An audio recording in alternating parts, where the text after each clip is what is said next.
इस कहानी को सुनने से पहले एक बात जान लो। यह कहानी मुझे एक पुरानी डायरी से मिली थी। उस डायरी का मालिक आज इस दुनिया में नहीं है। डायरी के आखिरी पन्ने पर सिर्फ एक लाइन लिखी थी, अगर तुम यह पढ़ रहे हो तो मेरी गलती कभी मत दोहराना। जब मैंने यह पढ़ा तो मुझे लगा कि शायद किसी ने मजाक किया है, लेकिन जब मैंने उस जगह के बारे में पता लगाया तो मेरी रूह कांप गई, क्योंकि जिस हवेली का जिक्र डायरी में था वहां से पिछले 50 सालों में कई लोग गायब हो चुके थे। उनमें से कोई भी कभी वापस नहीं लौटा। और यह कहानी उन्हीं में से एक युवक अर्जुन की है। रात के लगभग 11 बजे थे। आसमान में काले बादल छाए हुए थे, दूर कहीं बिजली चमक रही थी और ठंडी हवाएं सुनसान रास्तों पर अजीब सी आवाजें पैदा कर रही थीं। गांव रामपुरा के बाहर एक पुरानी हवेली खड़ी थी। गांव वाले उसे काली हवेली कहते थे। कहते हैं कि इस हवेली में एक बहुत अमीर जमींदार अपने परिवार के साथ रहता था, लेकिन एक रात पूरा परिवार अचानक गायब हो गया। न कोई लाश मिली, न कोई सुराग। उस दिन के बाद से हवेली वीरान पड़ी थी। 24 साल का अर्जुन शहर से आया था। उसे भूत प्रेत जैसी बातों पर बिल्कुल विश्वास नहीं था। जब उसने गांव वालों से हवेली की कहानी सुनी तो उसने तय किया कि वह एक रात हवेली में बिताकर इस रहस्य का सच पता लगाएगा। अगली शाम वह एक टॉर्च, कैमरा और कुछ खाने का सामान लेकर हवेली पहुंच गया। जैसे ही उसने मुख्य दरवाजा खोला, अंदर से बर्फ जैसी ठंडी हवा का एक झोंका निकला। अर्जुन कुछ पल के लिए रुक गया, लेकिन फिर मुस्कुराते हुए अंदर चला गया। हवेली अंदर से बहुत बड़ी थी। दीवारों पर जाले लगे थे, फर्श पर मोटी धूल जमी हुई थी। ऐसा लग रहा था जैसे कई सालों से वहां कोई आया ही न हो।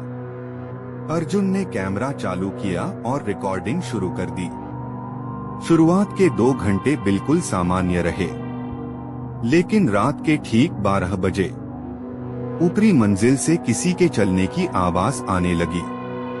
ठक ठक ठक। आवाज धीरे धीरे और स्पष्ट होती जा रही थी। अर्जुन ने ऊपर देखा, लेकिन वहां कोई दिखाई नहीं दिया। कुछ सेकंड बाद आवाज अचानक बंद हो गई। अर्जुन ने सोचा शायद कोई जानवर होगा, लेकिन तभी उसे ऐसा महसूस हुआ जैसे कोई उसके पीछे खड़ा हो। उसने तुरंत मुड़कर देखा, वहां कोई नहीं था। फिर भी उसे लग रहा था कि कोई उसे लगातार देख रहा है। उसका दिल तेजी से धड़कने लगा। कुछ मिनट बाद वही आवाज दोबारा सुनाई दी, इस बार पहले से भी ज्यादा तेज। ठक ठक ठक। अब अर्जुन खुद को रोक नहीं पाया। वह टॉर्च लेकर सीढ़ियां चढ़ने लगा। ऊपर पहुंचते ही उसे एक लंबा अंधेरा गलियारा दिखाई दिया। गलियारे के आखिर में एक दरवाजा था। बाकी सभी कमरों के दरवाजे टूटे हुए थे, लेकिन वह दरवाजा बिल्कुल सही हालत में था। उस पर लाल रंग से लिखा था, इस दरवाजे को मत खोलना। अर्जुन कुछ पल तक उसे घूरता रहा। फिर अचानक दरवाजे के पीछे से किसी औरत के रोने की आवाज सुनाई दी, धीमी, दर्द-भरी और इतनी डरावनी कि अर्जुन के शरीर में सिहरन दौड़ गई। सड़क के दूसरी तरफ खड़ा वह आदमी बिल्कुल रवि जैसा दिख रहा था। वही चेहरा, वही कपड़े, वही आंखें। फर्क सिर्फ इतना था कि उसकी मुस्कान इंसानों जैसी नहीं थी। वह धीरे धीरे रवि की ओर बढ़ने लगा। रवि डर के मारे पीछे हट गया। उसके पैर कांप रहे थे, दिमाग काम करना बंद कर चुका था। अचानक नकली रवि रुक गया और बोला, तुमने दरवाजा खोल दिया था, अब मैं आजाद हूँ। रवि समझ नहीं पाया कि वह क्या कह रहा है। तभी उसके फोन पर फिर वही अनजान नंबर चमका। इस बार उसने तुरंत कॉल उठा ली।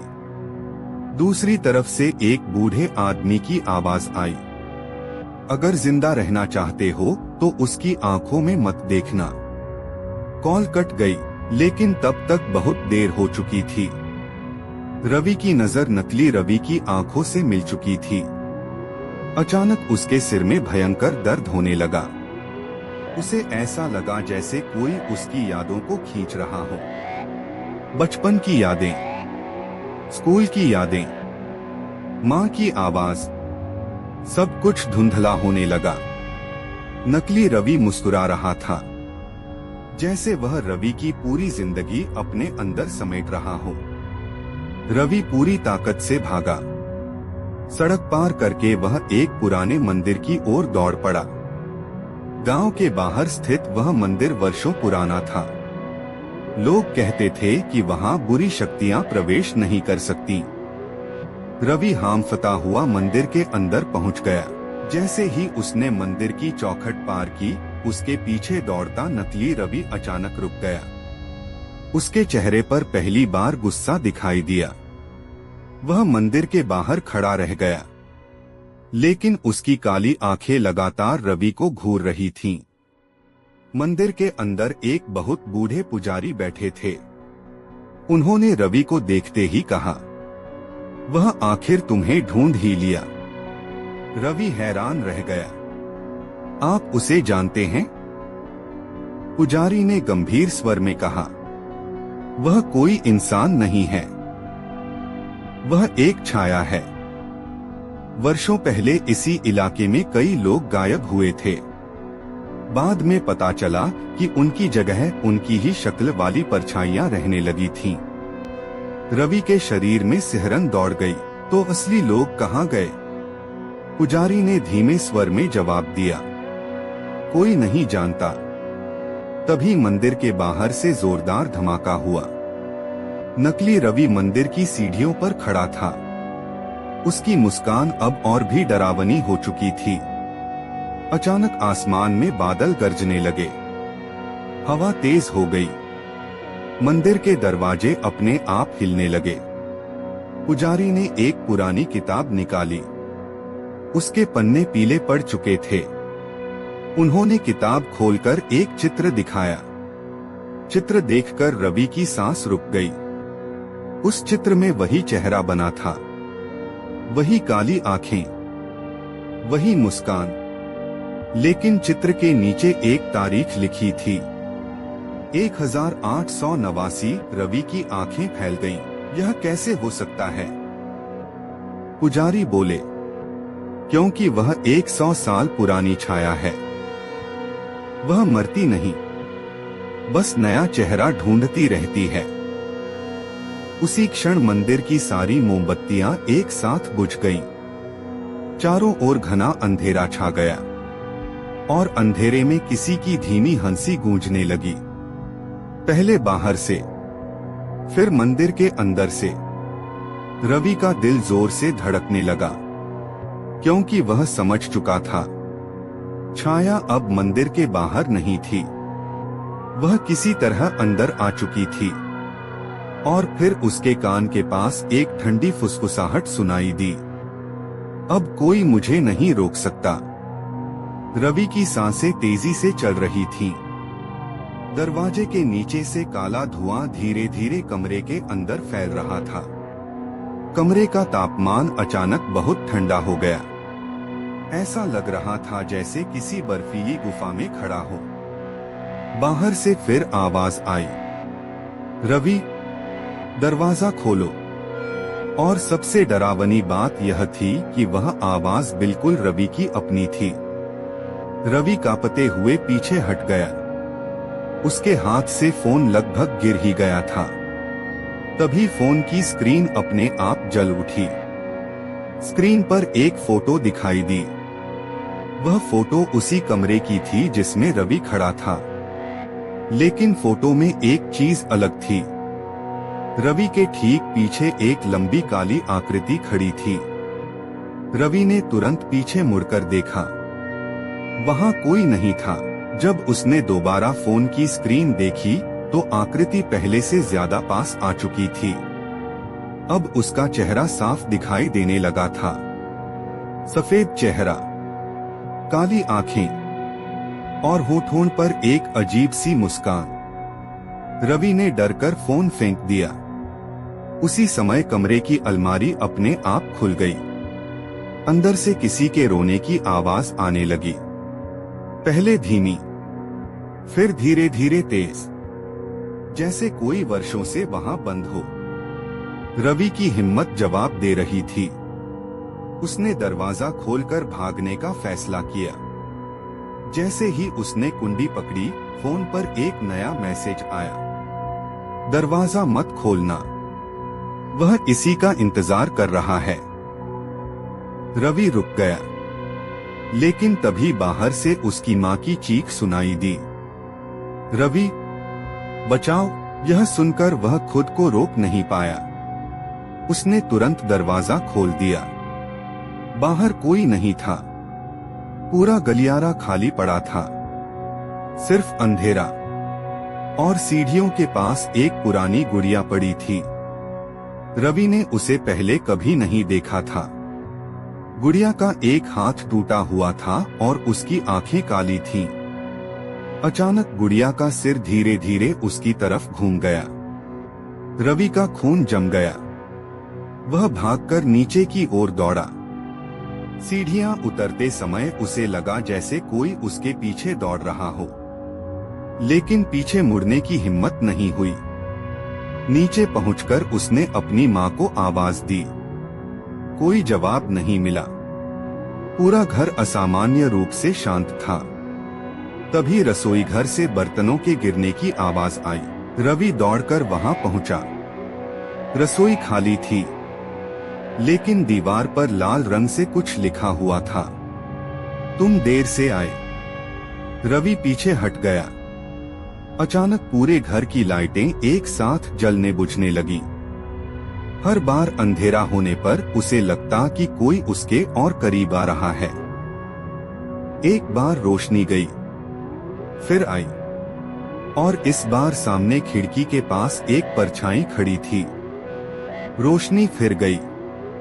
जब दोबारा आई तो वह परछाई और पास थी, अब सिर्फ कुछ कदम दूर। रोशनी तीसरी बार गई।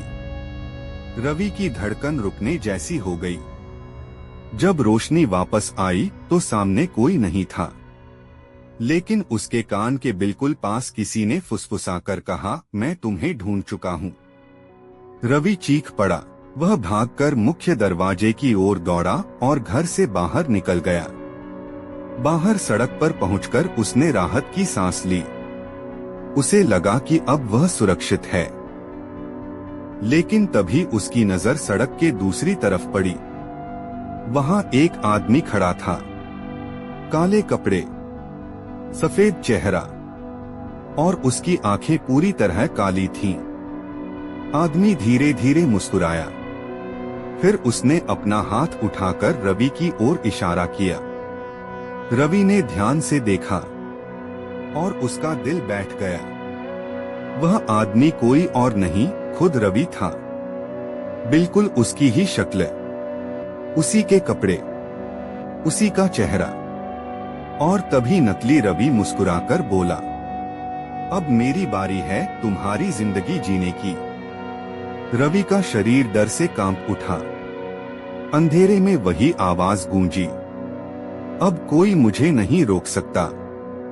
अचानक मंदिर की दीवारों पर दर्जनों परछाइयां उभर आईं। सभी का चेहरा रवि जैसा था। पुजारी ने घबराकर कहा, वह कई आत्माओं को कैद कर चुका है। तभी दो काली आंखें अंधेरे में चमकी। छाया सामने आ गई। उसका चेहरा विकृत था और मुस्कान डरावनी। पुजारी ने एक पुराना पन्ना रवि को देते हुए कहा, इसे खत्म करना है तो पुराने जंगल के कुएं तक जाओ। इसकी शक्ति वहीं से शुरू हुई थी। अचानक छाया ने हमला कर दिया।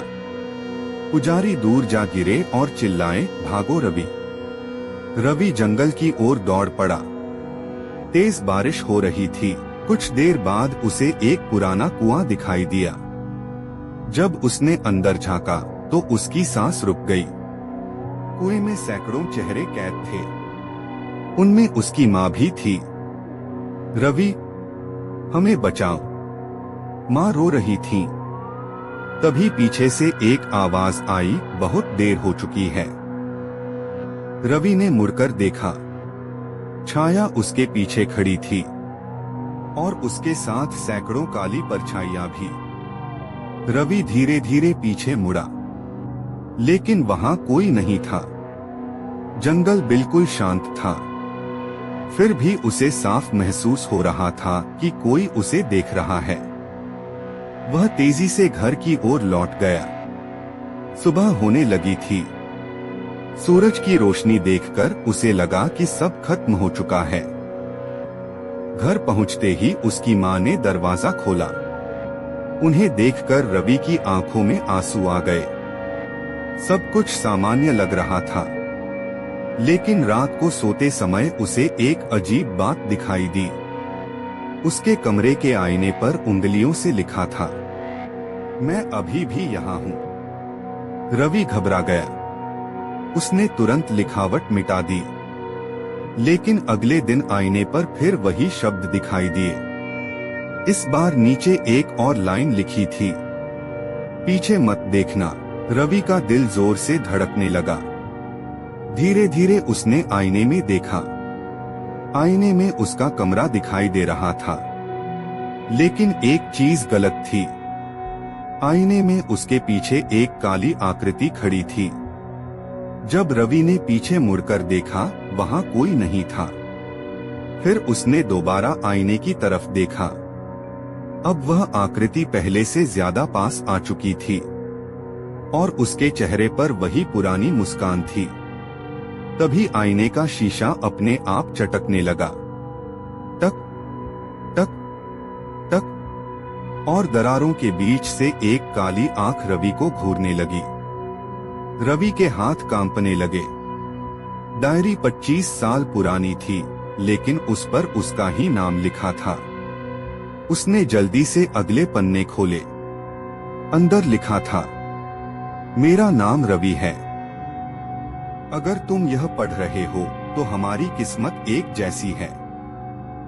छाया हर 25 साल बाद लौटती है और किसी एक इंसान की जिंदगी छीन लेती है। रवि का दिल तेजी से धड़कने लगा। यह कैसे हो सकता था? डायरी तो उसके जन्म से भी पहले की थी। तभी उसे डायरी के बीच में एक पुरानी तस्वीर मिली। तस्वीर देखकर उसके पैरों तले जमीन खिसक गई। तस्वीर में खड़ा लड़का बिल्कुल उसी जैसा दिख रहा था। वही चेहरा, वही आंखें, वही मुस्कान। पीछे पेंसिल से एक तारीख लिखी थी, 15 जुलाई 2001, और नीचे एक चेतावनी, मुझ पर भरोसा मत करना। अचानक कमरे का दरवाजा अपने आप बंद हो गया।